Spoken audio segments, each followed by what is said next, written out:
Well, here we are at another interview segment of Reunion Roadmap. This time we get to stop right in the middle of America in St. Louis.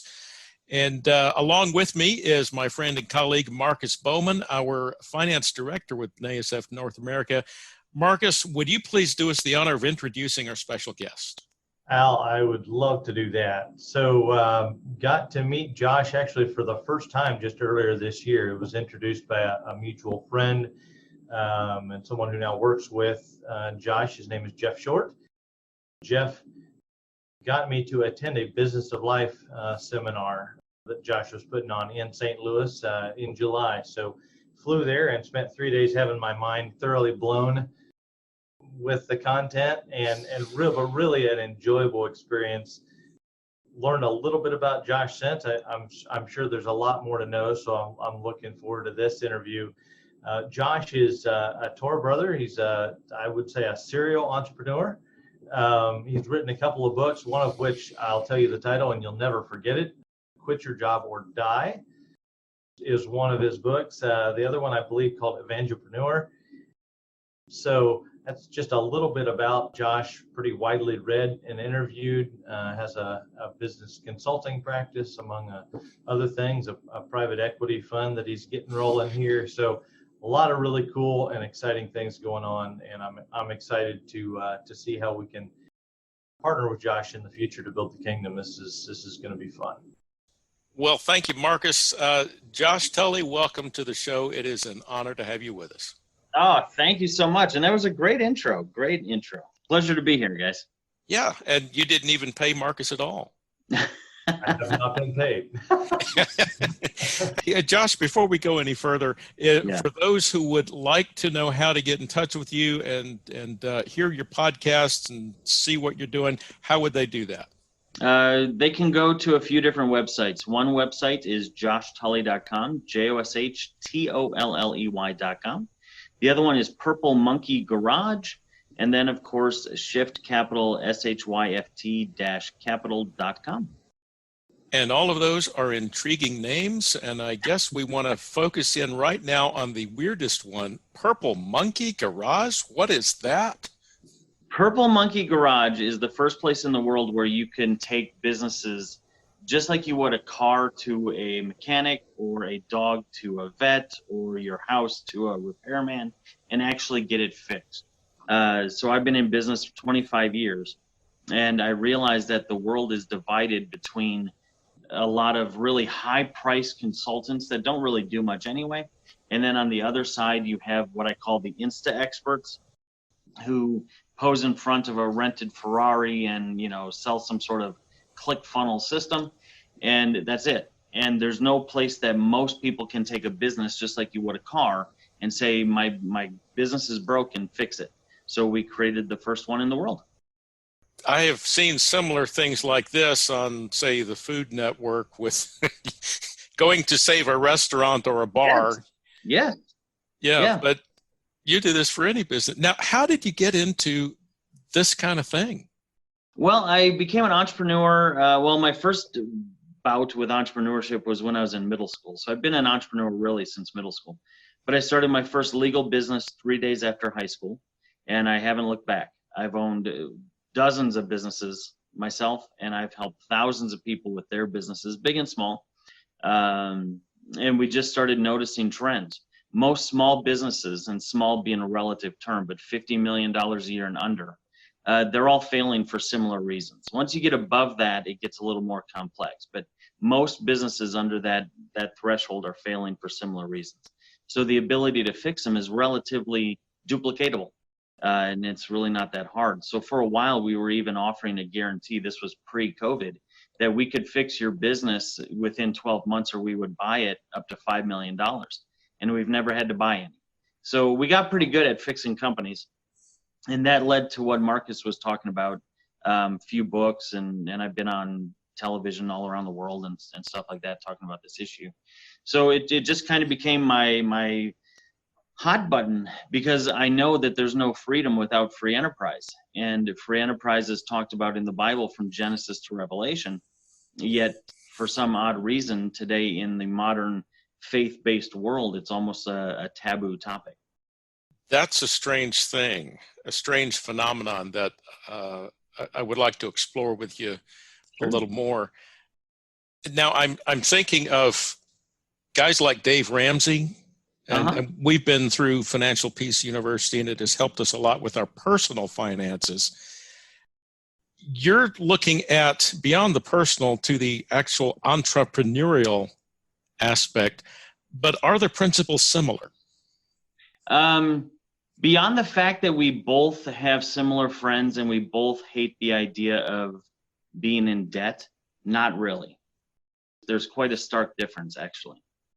Part of the thing that led me to realize I need to do this was what I was seeing on that side of the financial aisle, if you will. When I became an entrepreneur way before I was a believer. And I become a believer, and then I'm thinking, well, this book is for all instruction, so there has to be some wonderful instruction financially out there. And I went and looked, and no, there's really 2 to 3 things. On one side, you have the prosperity gospel, the name it, claim it, buy a magical handkerchief, spin around, and you're a millionaire. And then on the other side, you have the money's not important, don't think about money, but make sure you give 10% on the way out. And in the middle, there might be something on tithing or getting out of debt. And I thought, well, that's terrible. That's gross, actually. So there's no, I don't think there's any bad blood between me and Dave, but there's not a whole lot of similarity either. Getting out of debt is not enough. It's not. And I agreed that there shouldn't be debt, but this whole idea of getting out of debt, do Gazelle step 1, get a duplex, rent out the other half or whatever, it just isn't going to cut it. We talk a lot about that in my Business of Life event, where you have these people thinking, well, I can invest in mutual funds and get to $1 million, but if you're under 60, $1 million isn't going to cut it anyway. There needs to be a change on how we actually produce money, how we engage in business. And until that changes, the problem's not going to change. And here, a perfect example, it just isn't me, just look at the numbers. You have over 65% of US households who have a mutual fund, a 401k, or an IRA, yet 7 out of 10 people are broke. Well, wait a second, how's that even possible? Something's not working. So we really kind of address that in depth in the training, but I'm glad he's out there getting people out of debt. But beyond that, there's not a whole lot of similarity. Yeah, that helps. And I would agree with you there. There is the get out of debt, but then there's the build wealth part. Yeah. And this idea that you have to stay in front of the inflationary wave, this idea that, a 6 to 10 to 12% return on your mutual fund is a good thing is stupid. You're never going to build wealth at 12% a year. It's not going to happen. First, inflation has always been 10% a year for the last 100 years. I understand that financial planners will tell you that it's 3% or 3.4%, but that's absolutely not true. Again, you don't have to take my word for it. 5 times Congress has changed how they calculate inflation. You get inflation from the Department of Labor statistics, right? The Department of Labor. And mix that with the Congressional Budget Office, you're supposed to be looking at CPI, Consumer Price Index. The problem is that they've changed how they calculate. So, for example, I ask people all the time, when's the last time you bought a 747 or a D10 dozer? Most people haven't. When's the last time you've eaten food? Yet, what we've done is we've reduced the calculation factor that pertains to food, and we've increased heavy equipment sales, aircraft sales, and semiconductor sales. So even though food has gone up 48% in the past 5 years, we're being told it's a 3% inflation. That's because 747s only went up 0.25%. And you can even watch, because we record everything now, you can actually watch C-SPAN video of Congress asking Ben Bernanke and all the people who are running this show, is it true that we changed the math? And they admit to it. And given the old math, what would inflation be every year? 12%. And we actually document and cite how every year since 1871 it's been 10%. Well, that means if you're getting an 8% actual return in your investment, you're going backwards 2%. And there's a huge difference too between average return and actual return. When you hear people say, well, my average return on my mutual fund is 12%, that doesn't mean they're making 12%. And even on Dave's own website, there's a little asterisk that if you follow the asterisk, he explains, well, okay, so I'm not actually making 12%, but the average is 12%. Well, that means you can actually go backwards and have have less money than you started with and average a positive return. Average is like the market's version of Bible math, right? We all know somebody who says, well, if you take the square root of the 3 letters in this tetragrammaton, and then you take that and divide it by the number of days in a year, and then, well, it's going to equal whatever number you want. Averages do the same thing financially. You can make an average do anything you want. So we really have to be careful when we address how do we make money, how do we protect money, and then how do we leave a legacy and use this for a purpose. Go ahead, Marcus.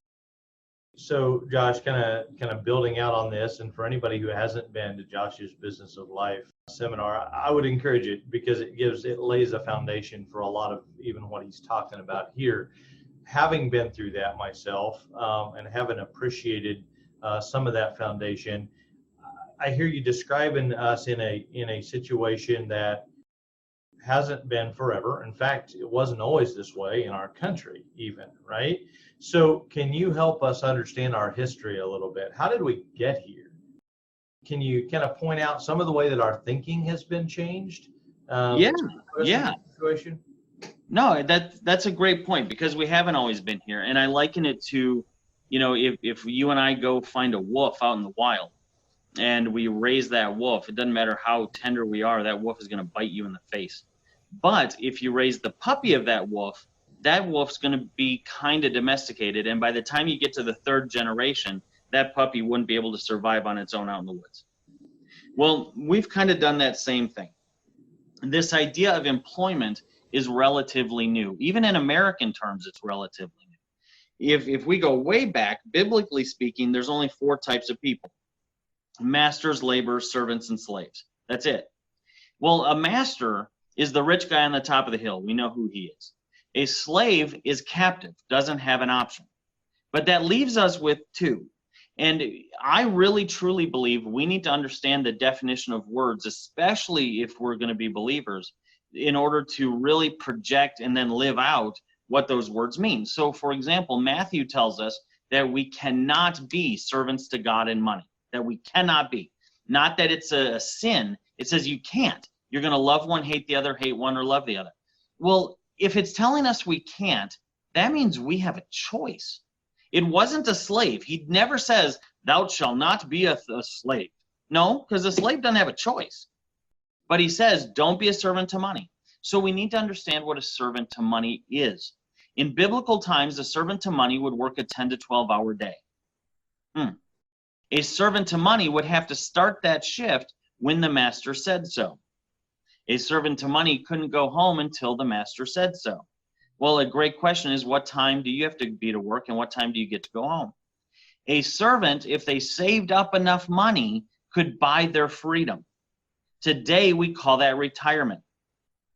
A servant, if they love their master, could go to the city gate, put an awl through their ear, take their master's mark, and be theirs for life. Today, that's called tenure and pension. Biblically speaking, the definition of serving money is what we call today employment. That's what it is.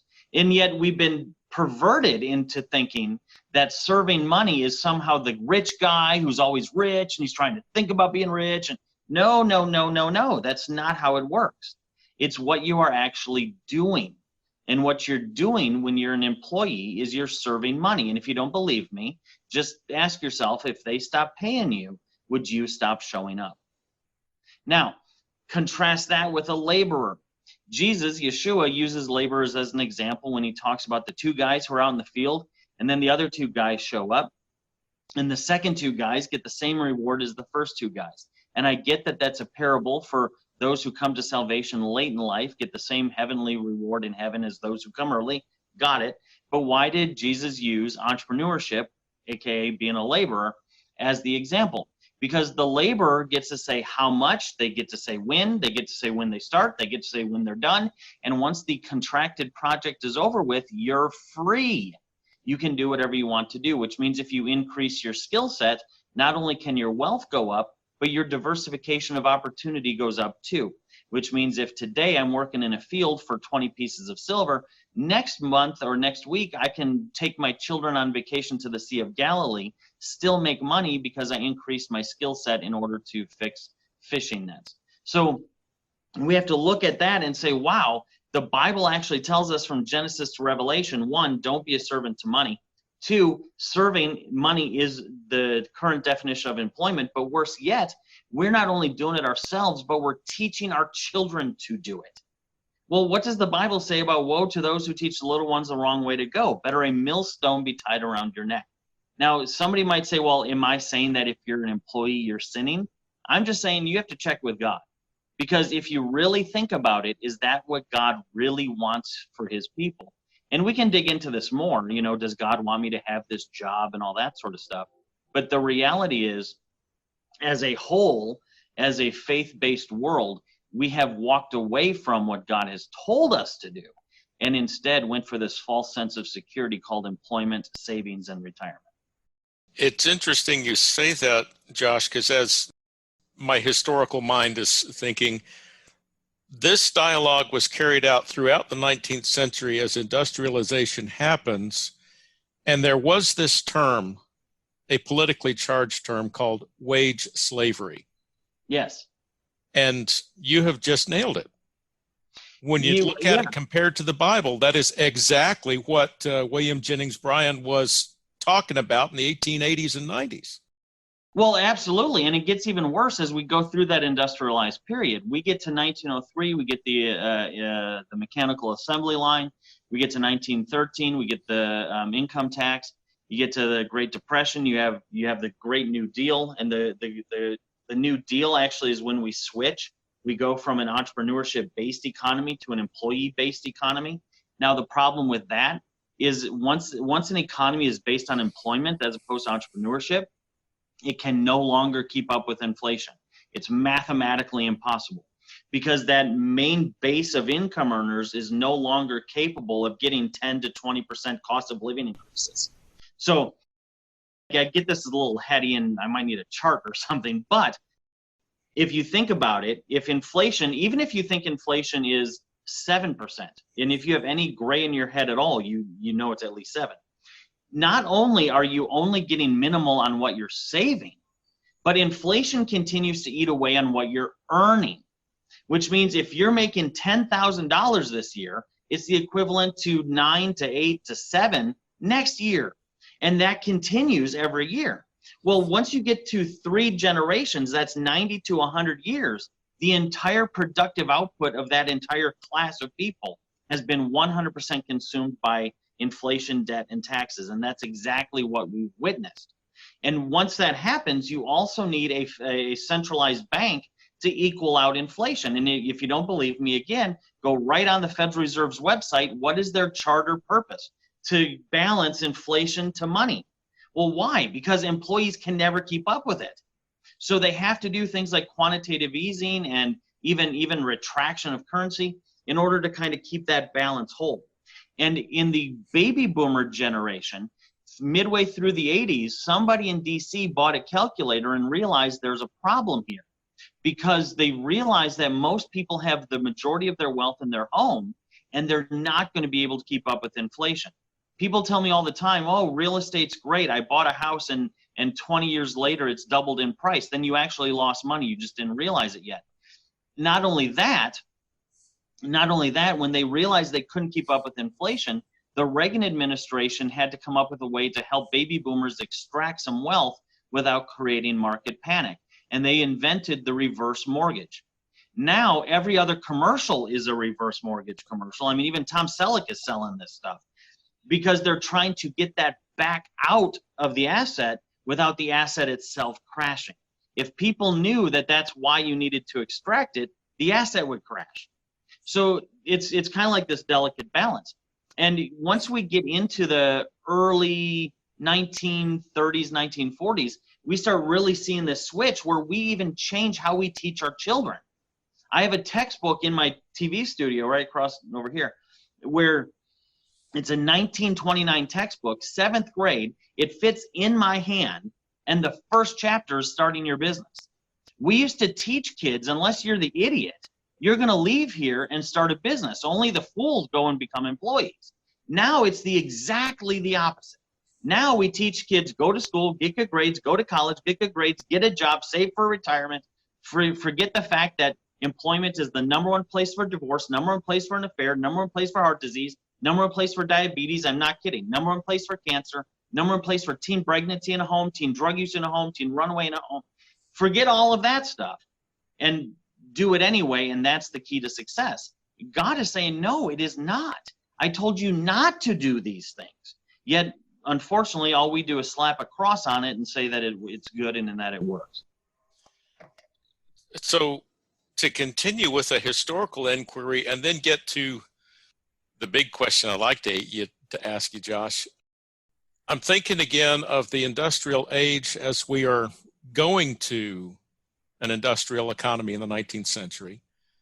You may have already answered this question, but we move from an economy of farms and shops run by master craftsmen to an economy that is industrialized and efficient and business oriented, where the master craftsman and the independent farmer are shrinking in their importance and their place in society. Would it have been possible to achieve the economies of scale that we have now if we had not moved to this employee model? Oh gosh, yeah. Yeah, okay. Because you can use laborer anytime you would use employee. That's why servant and laborer are so interchangeable. The only difference is who controls who. And that's why there's no red tape when it comes to becoming an employee, and a ton of red tape when it comes to becoming an entrepreneur. You just have to ask yourself, why would they want to red tape one and open the gate to the other? So there's nothing that says, well, Josh, who's going to make all the cars? Laborers. Who would build the roads? Laborers. Who would make the microphones? Laborers. Employees was just the system that they used, because think about it this way. How do you defeat even the world's most powerful army? You cut the supply line. Yes, you do. Yep. So if God's army is out here in the world, who is opposed to God's army? Hasatan, right? Right. So what do? You cut the supply line. Then it doesn't matter what happens. So the devil, with his one little trick, the only trick this guy has is telling you what God said doesn't mean what it means. That's his only trick. So that's what he did to Eve. That's what he did with Yeshua on the Temple Mount. Certainly he didn't mean.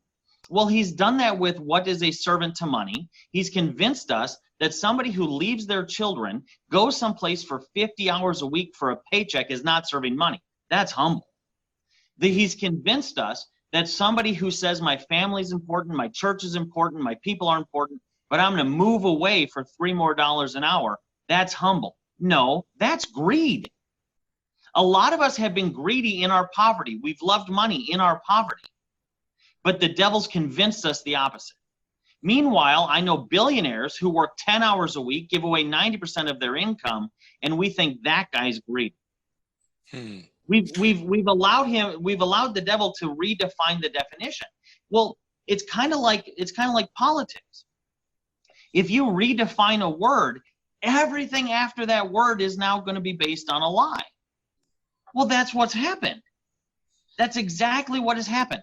I had a guy call into my show, and he was from Georgia. And he calls into the show, and he says, Josh, you're always talking about entrepreneurship. I make $78,000 a year. I'm doing fine. You're just greedy. My response to him was, you greedy, selfish pig. You greedy, selfish pig. Because all I hear in, I make $78,000 a year, I got mine, is you. It's you. I'm going to take you to a children's hospital, introduce you to little Sally Sundress, who needs a $200,000 operation. You look that little girl in the eye and say, no, sweetie, I got mine. It's amazing how we've convinced ourselves that as long as I have enough for me, I'm not greedy. Yet that's by definition what greedy is. And too much is just too much. And here's the crazy part about this. Everybody knows that that's not true. Ask your coworkers, what would you do with a 10% raise? And every single one of them will spend it on themselves. New TV, new tires, a trip, whatever. Ask somebody, what would you do if you won the lottery? And I'm not saying play the lottery, but what would you do with $200 million? And all of a sudden, let's see how greedy they are. They'll buy a children's hospital. They'd get a nurse for their mom. They would donate to veterans. They would, oh, wait a second. So all of a sudden you have more than you need, and it's about helping others. You don't have enough, and then it's all about you. So actually, none of us are really greedy. We've been convinced that if I have more than I need, I must then be greedy. But in reality, what we statistically see over and over and over, once you have more than you need, you can then help other people. Until that point, what you're doing is really just kind of self-serving pride, saying, well, I gave $10 to the mission, when in reality, $10 doesn't pay for the pamphlet it talked to raise the $10. It's just like on an airplane. If you don't put your oxygen mask on first, you can't help those around you. It's the same way with money. We have to get a biblical understanding of this, because the consequences are what we see now, which is record low tithing, record high bankruptcy, record foreclosures in churches, everybody pretending money doesn't matter. Yet when I go to a church and I look at 10 people's prayer requests, 9 of them could have been answered with under 20 grand. Okay, so now we get to the how do we fix it? Because Sure. I'm sure many of our audience, like myself, are thinking, we are in an increasingly globalized society with interlinked financial markets, and it seems like the elites are getting richer and richer, and the international bankers control the wealth. Where do we start trying to fix this and get back to the biblical model? Well, there's 2 elements to that. First, we have to realize that any weapon that's used against you can be taken and used for you. So this idea that the ruling elite have it, yeah, I agree with you, they do. But isn't it interesting how all these evil people are all entrepreneurs? Whether it's the Jamie Dimons of the world or the Jeff Bezos or all of them, Bill Gates. Notice how they all used what God said to use to create the wealth. And then we complain because they're killing us with it, and we're doing the whole serving money thing for $50 an hour. It just doesn't make sense. The second part, before we get to a solution, we have to realize the power that this has. Why is this so important? Well, because once you understand the power of free enterprise, look at the Muslim community and the Jewish community. A Muslim dollar will go hand to hand 14 to 16 times in that community before it leaves that community and goes into the general American population. A Jewish dollar is 10 to 12 times. The average Christian dollar, using air quotes, the average Christian dollar, 0 times. 0. We instead say, well, Amazon Prime has free shipping. Well, that's not what the Muslim or the Jewish community says. The Muslim or the Jewish community says, well, I'm not ordering it unless I can order it from a fellow Muslim, and that's it, period. And because of that, they can come in with 3% of the population and within 5 years take over the town. This is statistically why the Jewish people were hated. If you don't believe me, go look it up. They would move into a country, dominate financially, then the people there would be like, oh, you're evil, get out of here. The only thing they really did was what the Bible taught them to do. So again, going back to our the devil only has one trick. Here you have the faith-based Jesus or Yeshua believing community who's been taught the exact opposite of what we see actually work. If the faith-based community did this, the world banks would be dead in the morning. The only reason the world banks work is because the world is increasingly based on employment. Take employment away from them, the need for the bank goes away, and the whole evil house of cards crumbles to the ground. Which sounds very good in theory. Yes. But always the hard part is walking it out. Let me ask you how you would work this out in a scenario. Let's say there's a young man, new father. He's skilled at some things. He's been a laborer for a while, and he's very good at smoking meats and cooking, and has this dream of running a food truck. How would he do that according to what you have just laid out as what God would have us do, being laborers rather than employees? Well, two I think aspects of that. First is I typically recommend people do not get involved in businesses they know, like, or love. Those are typically the worst businesses to get into. The reasons being is, first, you kind of limit your eyes when it comes to opportunities around you. You know, you're not looking at the 15 different ways to make $1 million. You're looking at the one way to make $100,000 that you think you'd really enjoy. That's the first problem. Second problem is it very quickly turns you into somebody who hates what you now do. I know a lot of people, including some famous people, who have television shows and cookbooks and everything, who now hate what they do, whether that's being a chef or being a singer, because now they have to do it for money. If it stops working, they're done.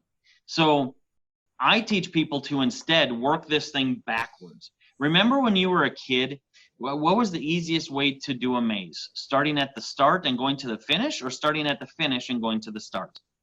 It's always starting at the finish and going to the start. Yeah. Well, do the same thing with whatever you're planning on doing. Ask yourself first, how much money do I need to make? How much time am I willing to use to make that money? And who do I want to make it with? The reality is that Jeff Bezos made the $170 billion he has in the same 30-hour work week, and that's all he works, the same 30-hour work week that any of you have. The only difference is what he did with it.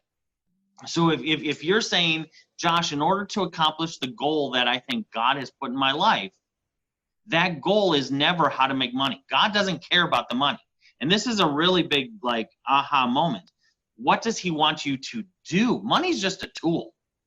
So if you're saying he wants me to be a missionary around the world, but I can't rely on churches anymore to do it, so how do I make the $200,000 it would take, in order to do that? Is that possible? Absolutely. Absolutely. I met a family, just a real quick story. I was at a tractor pull, and they don't have tractor pulls in the middle of, downtown Seattle. So I'm out in the middle of Nowhereville, but I'm at this tractor pull that's Thursday, Friday, Saturday, and Sunday. And I'm there on a Friday at about noon. I love to go things when employees can't go, so I hate crowds. So I'm there at about noon, and I'm getting thirsty, and I'm standing in line for this lemonade. And I'm in this line, and I'm starting to do the math in my head. And I get to the guy, and I'm like, okay, how much does this cost? $6. I'm already going to buy it. How much did this cost you to make? And he said, with the cup or without the cup? And I said, with the cup. And he said, 35 cents. And I said, so you made over $5 in profit for selling me a lemonade? And he said, yeah. I said, how many have you sold so far? This weekend so far, I've sold 1,200 of them. I said, how many are you going to make over the course of the weekend? And over the course of the weekend, he would make anywhere, depending on sun and rain, anywhere between $30,000 to $45,000 in profit. And I said, well, tell me your story, man. What do you do? And he says, well, me and my wife do this 6 times a year, make about $200,000 cash, and then the rest of the year we're ministries for the Lord. Great. See, we're thinking about this backwards. We're thinking, how do I start a food truck? And on average, the average food truck maker is barely going to be above poverty, barely. And then, well, if someday I get a second truck, well, yeah, but that might be 7 years from now, and you have health code violations, and stop. Think backwards. How much time do you want to spend with your wife? How much time do you want to spend with God? How much time do you want to spend with kids? Now, these are the 2 hours a day you have left. Now, what sort of life do you want? Okay, so let's say it's a $400,000 a year life. Okay, so in these 2 hours a day, how can I make $400,000? There's a million ways to make $1 million. We just have to stop putting on these employee blinders and say, well, what do I know so far? What am I good at? Well, I know in my case, I'm a government guy. I mean, military and federal government all my life. That's not the way we were conditioned to think. Nope, that's right. I mean, not at all. And so, I mean, the next question I have for Josh, you sit and you listen to this stuff, and it's honestly, it's a little bit overwhelming, especially the first time you hear it, because all you can think is, I have no idea how to do what he just described, right? Like, I have no idea. And so Josh, I mean, but with God, all things are possible, right? If this is what he wants, he can give us the provision that we need to do this. But where do we start? Well, you have to start at realizing, one, let God be your business partner. God is a great business partner. It kind of shocks me how many times people say, well, I'm a believer. Well, then become a business owner. No, that's too scary. That's not secure enough. First, employment is not secure. 98% of people will be dead or broke on their 65th birthday, regardless of how much they get paid, period. So employment is not secure at all. Second, if you're thinking God is the same person you're hoping saves your soul, you don't think he can help you with this? See, again, we've been lied to. We've been lied to into thinking that failure in business is somehow this catastrophic thing. I can't even risk it. No, no, no, no, no. Failure in employment is catastrophic. If Marcus gets a job and he gets fired, it is harder for him to get a second job. If he gets fired for the second job, it's even harder for him to get a third job. And his income is going down with each firing that happens. Yep. In entrepreneurship, it's the exact opposite. If I start a business and fail, the odds of my second business succeeding are actually higher. If I start two businesses and they both fail, the odds of my third business succeeding are even higher yet. I know billionaire investors who will not invest in your company unless you've gone bankrupt at least once, because you don't know how to handle it if you do. So we have to get that fear out of the way. The second thing we have to do is we have to start saying, what can I do now to prove to myself I can do it? Whether it's something like that lemonade stand where he makes 200 grand working 6 weekends, his total out of pocket on that was, I think, $85. So, oh no, that's scary, right? Or it's something like the hundreds of other ideas that I give people to just start a business by Tuesday. You can start somewhere. And once you start, you're going to go, oh my gosh, that actually works. And I can do it. And then you're just off to the races. Then it's I'm going to see you a year later and you're going to have 5 companies and 20 employees. So, or actually laborers would be better. Laborers would be better. So practice. It's all about practice. Practice. Everywhere I go, I'm always thinking, how would I do this? And there's a YouTube clip of me up there where I took some people out on the street and I said, pretend you're homeless, and by tonight, don't be. And we left our phone in the car, our wallets in the car, and by lunch we made 40 grand. This idea of it's hard to make money is just absolutely absurd. It's ridiculous. And then you go back to what we were talking about earlier. If money is actually fairly easy to make, why on earth are we leaving our wife and our kids 30, 40, 50 hours a week in order to make money that's not paying the bills? I get this all the time. Well, Josh, I have to do something to put a roof over my head and pay the bills. Well, what you're doing isn't working. Otherwise, you wouldn't have bills. It's amazing how people justify the failure over and over and over and think, well, leaping for success is the hard and scary thing. And I liken it to, and Marcus, you know this, I liken it to those kids on the lakes or the rivers who, they swing out over the water with a rope. Who are the only kids who get hurt? The ones who don't let go. The ones who are afraid to get hurt are the ones that get hurt. What you've said here, Josh, is revolutionary. What impact have you seen so far where this has taken root in particularly a community of believers? Sure, yeah. So first, marriage is almost instantly restored. Almost instantly. Marcus said he's been to 2 Business of Life events. He's seen this. You will have people come to these events and they'll start bawling in the back. Because what we've done is first we have to start with the foundation of marriage. Any pastor will tell you this too. If your marriage isn't right, don't go in the mission field. Your first mission field is your marriage. So we start there and we say, okay, watch how entrepreneurship can actually fix a marriage. Once you have a husband and a wife both rowing in the same direction, you start seeing amazing and immediate returns. Like divorces called off in under a week. We've seen suicides not happen. Me and my wife spoke at a not even a business retreat. It was just a Christianese sort of retreat. And there were 8 couples up on the dais. and they were just doing marriage questions.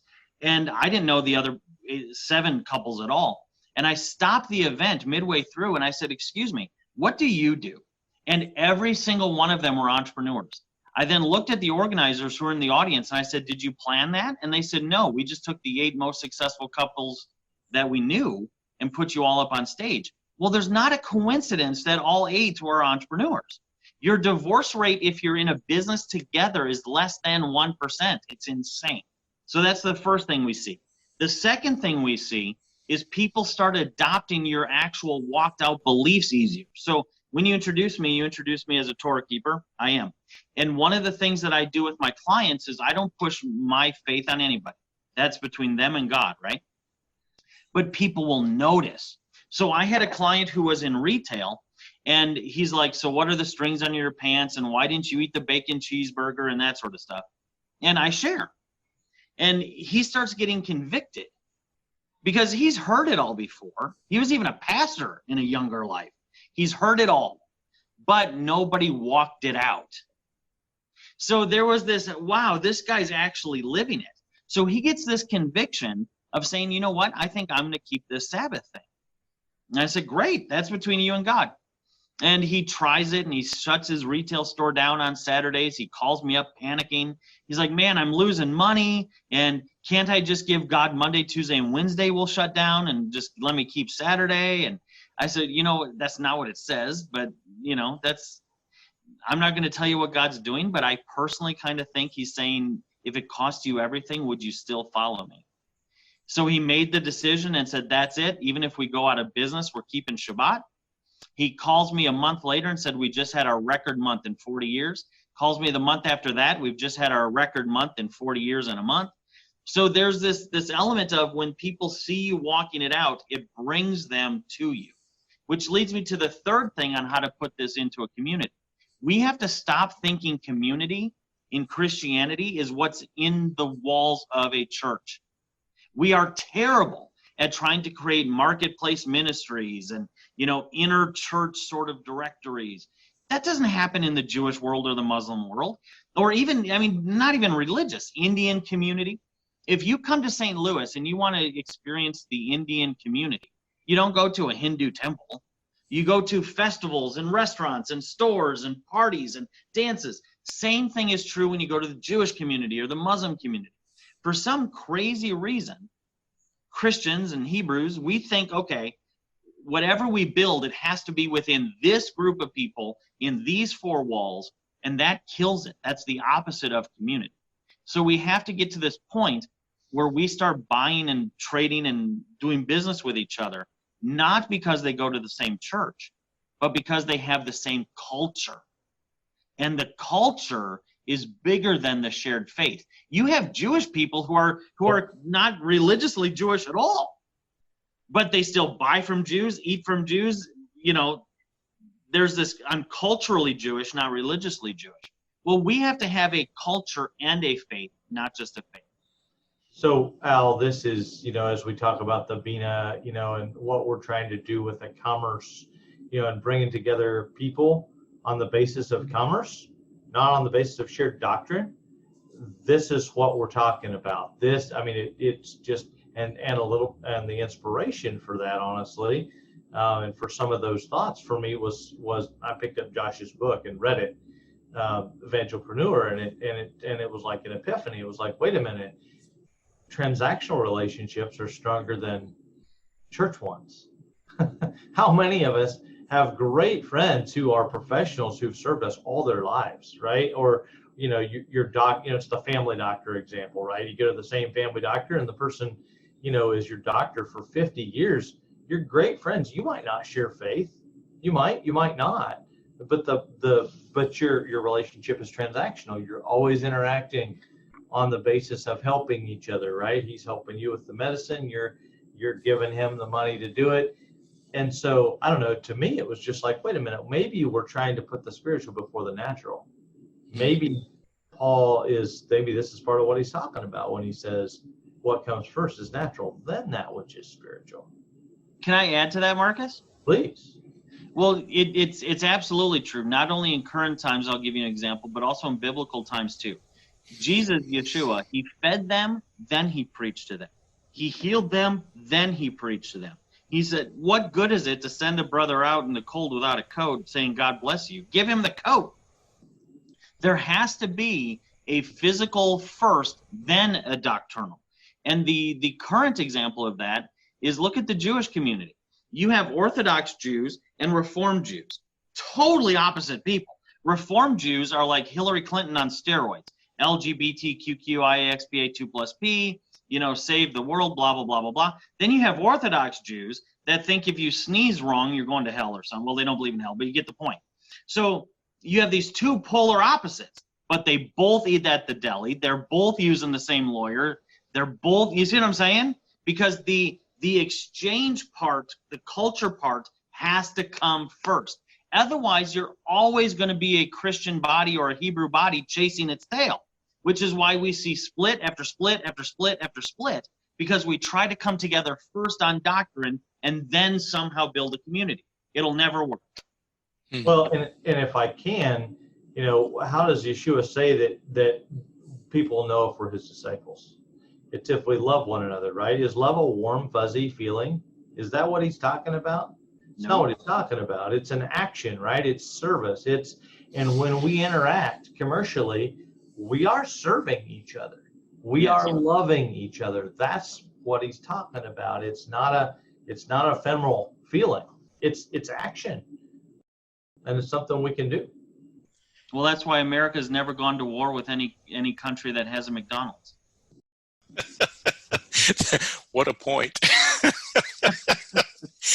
And now there's McDonald's in Moscow, so keep that in mind. Well, that's true.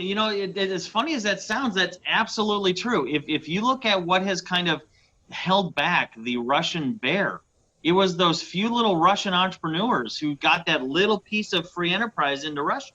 And all of a sudden, they're like, oh, no, we're not going to shoot them. The same thing is true in China.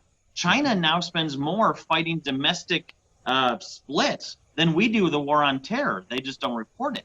But what has happened in China, you had this little leaking of free enterprise into China. And then all of a sudden, you have the power brokers in China going, no, I don't care how much you love communism. We're not destroying the supply chain. Mm-hmm. So it does require creative thinking, reorienting to biblical thinking, changing our life patterns. Yeah. And that may be the place we have to end right now, Josh, because we're running out of time, sadly. But tell us again where folks can learn more. Absolutely. So the book is called Evangelpreneur. Mm-hmm. You can get it wherever books are sold. The website's joshtolly.com, JOSHTOLLEY.com, purplemonkeygarage.com, and shift, SHYFT-capital.com.